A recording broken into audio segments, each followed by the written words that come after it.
इधर रोशनी एक तरफ से ही आती है, इधर से वो वाला रोशनी इधर से ही आती है, इधर से वीडियो सही बनती है।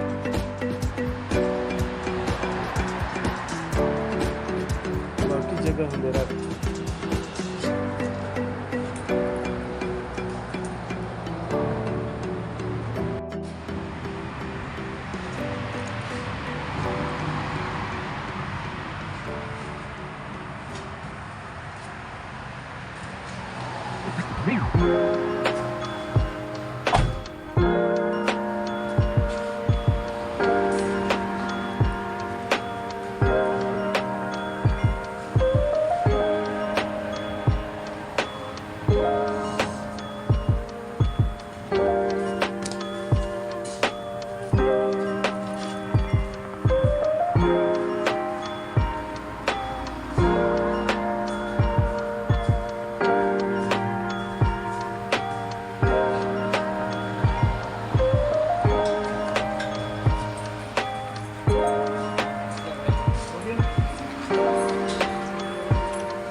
जी तो दोस्तों, उम्मीद है आपको मेरी वीडियो पसंद आई होगी। अगर आपको अच्छी लगे तो लाइक और सब्सक्राइब कर दीजिएगा और वीडियो को आगे शेयर कर दीजिएगा। सब दोस्तों का शुक्रिया जो वीडियो देख रहे हैं।